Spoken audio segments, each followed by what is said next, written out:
மைதா வச்சு ஒரு குயிக்கான ஸ்நாக் எப்படி பண்ணுறதுன்னு பார்க்கலாம். அதுக்கு வந்து நான் 1 கப் மைதா எடுத்திருக்கேன்.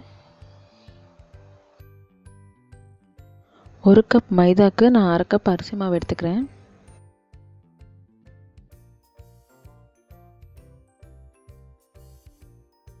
அது கூடவே 2 மீடியம் சைஸ் வெங்காயம் பொடியாக நறுக்குனது, ஒரு பெரிய பச்சை மிளகா பொடியாக கட் பண்ணியிருக்கேன். சப்போஸ் சின்னதாக இருந்தால் நீங்கள் 2 எடுத்துக்கோங்க.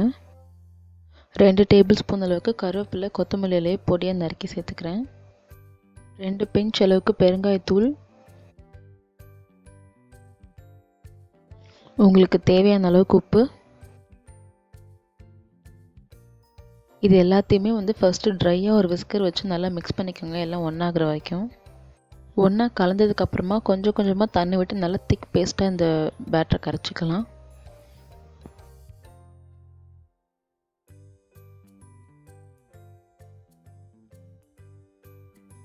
ஸோ இப்போ பார்த்தீங்கன்னா திக்காக கரைச்சாச்சு.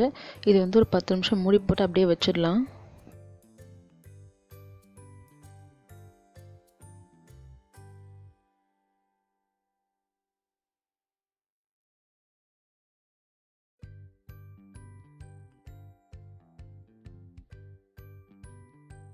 பத்து நிமிஷம் ஆயிடுச்சு.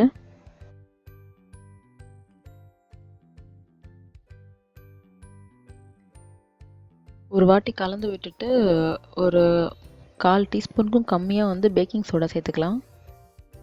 இப்போ வந்து எண்ணெய் சூடாயிடுச்சுன்னு பார்க்கறதுக்கு இந்த மாதிரி ஜஸ்ட் ஒரு ட்ராப் விட்டிங்கன்னு சொன்னால் பாருங்கள், கரெக்டாக எண்ணெய் வந்து ரெடி ஆயிடுச்சு. ஸோ நம்ம கலந்து வச்சுருக்கோம் இல்லையா மாவு, அதுலேருந்து ஒரு கரண்டியாக எடுத்து இப்போ நான் போடுற மாதிரி எண்ணெயில் அப்படியே போட்டு பொரிச்சு எடுத்துட வேண்டியது தான்.